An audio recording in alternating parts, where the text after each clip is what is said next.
Hi everyone, today we are going to do some fun use of our paper trimmer to create layered dies or stacked die looking cards.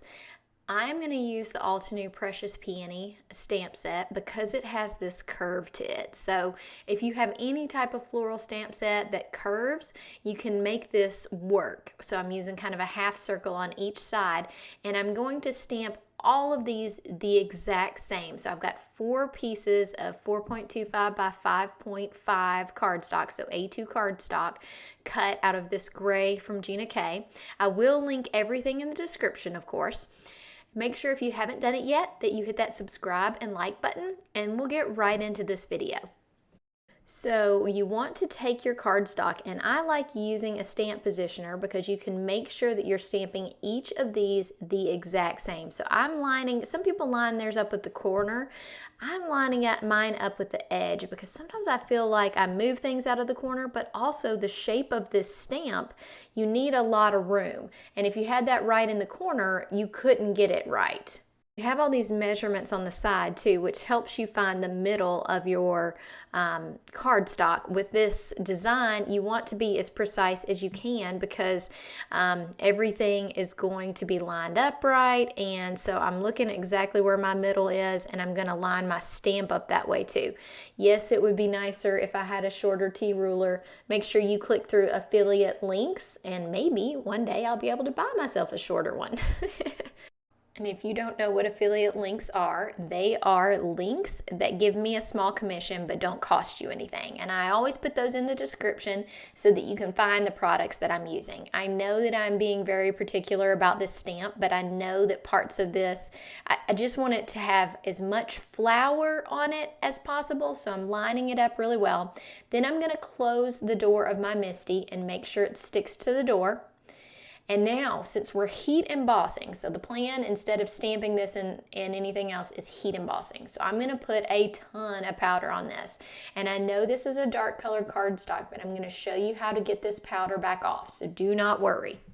Now I'm going to use my Versamark ink pad. This is for embossing, and I'm going to stamp this really, really well. And this could be a really cool look on this card as well, just to make a dark impression. It's called a watermark stamp is what they call it. I use it for embossing because it stays wet, but that itself could look really cool on this card. But I decided I wanted to have some shine, so I'm going to do some gold embossing powder on this. So I'm going to go ahead and emboss this side, and then we'll flip the card around and do the other side. I love watching heat embossing heat up and change color. It's so exciting to me. When you're doing this, you want to be careful that you don't warp your paper. I say that, but I always warp my paper. I mean, I think it's impossible to keep it perfectly straight, and I'm going to show you a couple of fixes at the end, so make sure you hang to the end of the video. I'm going to show you how to fix this so that you got perfectly flat paper. So now I have turned this paper over, I've added more powder, and I'm going to stamp this side. So I even left my stamp attached to make this the exact same image. And I've lined it up how I did before, so now I'm just going to add a little bit more of the Versamark ink. I'm going to add some gold powder and emboss this. We are going to do this for 4 different sheets of this, and the reason is because we're going to cut and stack this image so that it gives it some extra dimension and looks amazing.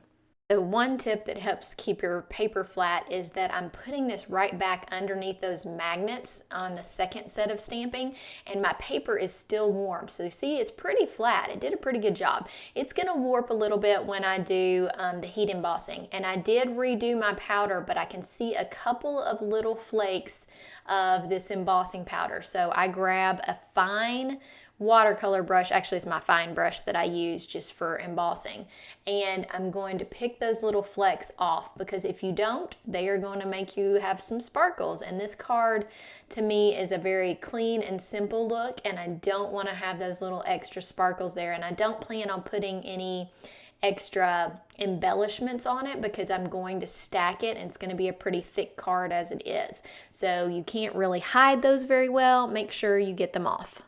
Now to keep this as flat as possible, I always take it while it's still warm and put it under an acrylic block. So put it on something flat and that really helps. So now we're gonna do this again for our next set. So I'm doing 2 more panels. That's a total of 3. I think in the beginning of the video I said I had 4. I think I just had an extra one just in case I messed something up, but I really only used 3 panels for this. All right, so these are the 3 panels. They look like a mess because they've got all that powder all over them. So I'm going to show you how to get that off, and you're going to be amazed at how easy it is. I'm using a microfiber towel. You could use a lot of other things. I just think microfiber gets it off really easily. I try not to rub too hard on my gold. I don't want to pull any of that off, but look at how much better it looks. So I got all the powder off, and I wiped that for what, 3 or 4 seconds? Not very long. Sorry, I'm shaking the camera. Sometimes when I wipe, it shakes the camera a little bit. But you can see it comes off perfectly. I don't have it stuck anywhere. And if there is a spot, I can just go over it again with that little microfiber cloth, and it takes it off. Now you could leave these panels just like they are, but I really like adding some black soot to the edges. It gives them a little bit more depth and interest, and I think that looks really nice. I've heard a lot of people, this is going to be a sympathy card, ask why people do sympathy cards in grays versus bright colors to cheer someone up. And to me, a gray card or a darker card like this as a sympathy card, I just love them. But I also feel like the colors of our cards are usually related to our moods, and I feel like sending a somber card lets that person know that you are also sad, that you're hurting for them, and so that's why this one is going to be gray. I do make plenty that are bright colors, but I feel like on sympathy cards, sometimes having a darker color just lets that other person know what mood you were in when you made it. And so I feel like this is just letting them know that I'm also feeling their pain.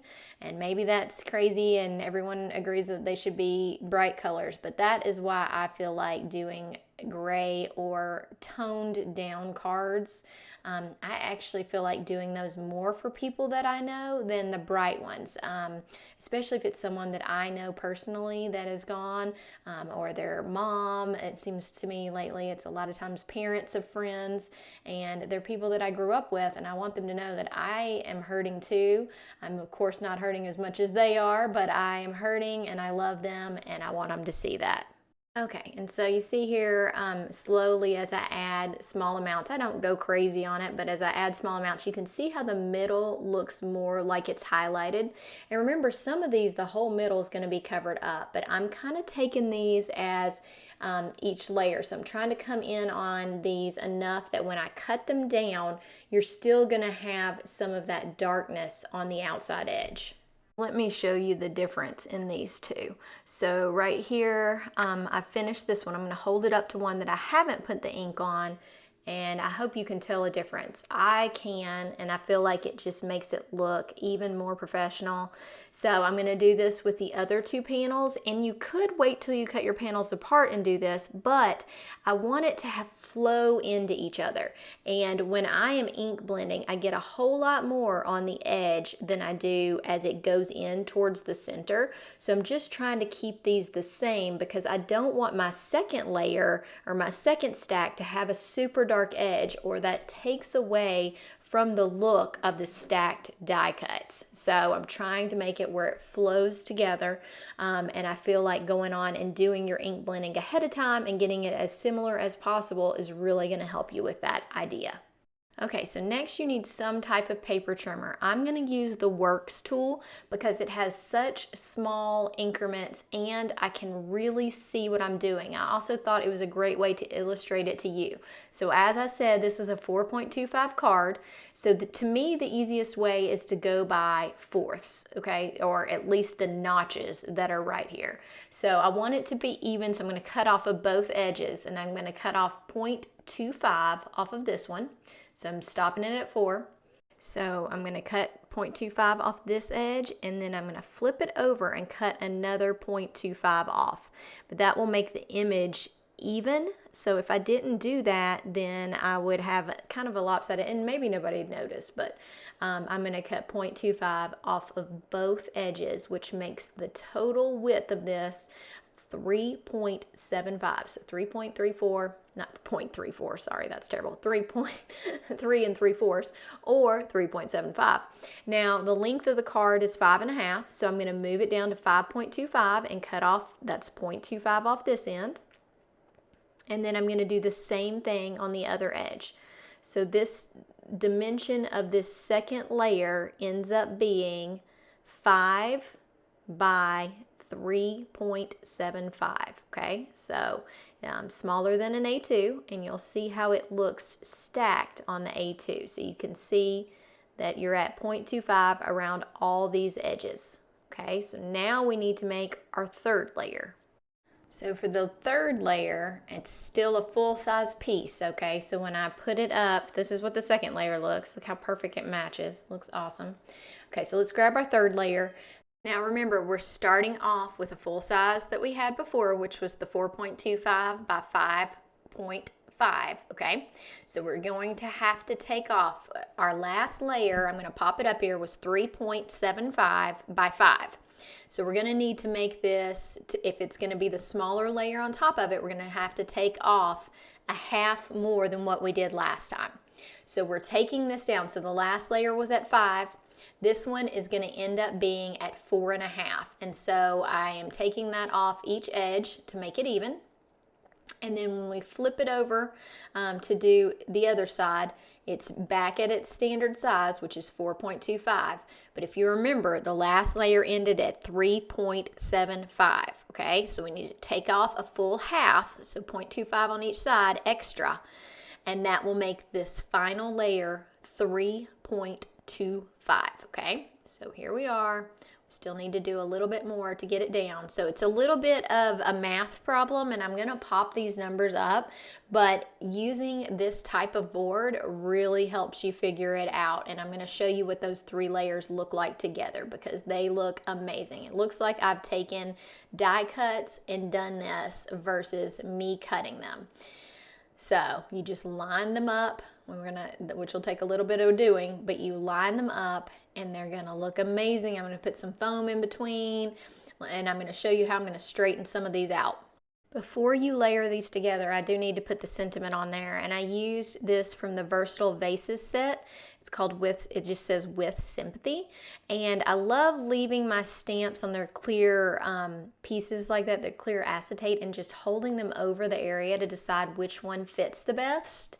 And so this one was one of the smaller sympathy sentiments that I had, and I just thought it looks great with this card. It really matches the style, and it's gonna work. So before I stick all of these together, I'm gonna go ahead and heat emboss that in gold.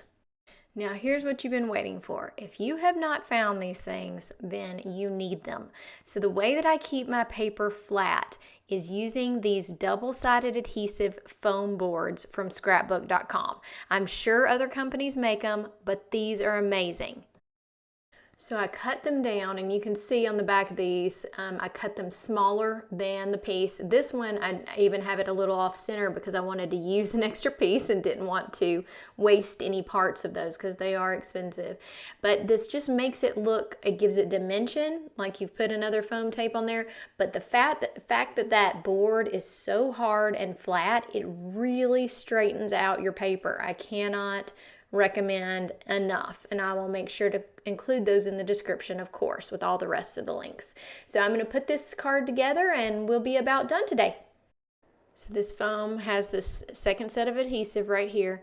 I like to put some glue on that adhesive so that I can move it around a little bit, because when I'm lining up something that's this detailed, it's nice to have the glue there to be able to have a little bit of movement on the paper. You can see how great this looks once I drop it on here, and I'm able to move it just a little bit, and then I do the same thing with the top layer and move it around, and then that's the end of this card. So I hope you enjoyed this advanced technique card. I really feel like this is a fun way that you're not having to buy a massive amount of dies, and you've got this amazing looking card that looks like you did even more stuff than you actually did. So it just looks great. So I hope that you guys enjoyed this. Make sure that you go through the links in the description. All of those will give me a small commission at no cost to you, so I'd appreciate you doing that so much. And if you haven't done it yet, please hit the like and subscribe button. That helps me so much, and I appreciate all your support. I can't wait to see you again soon. I'll be back with a video next week. Bye!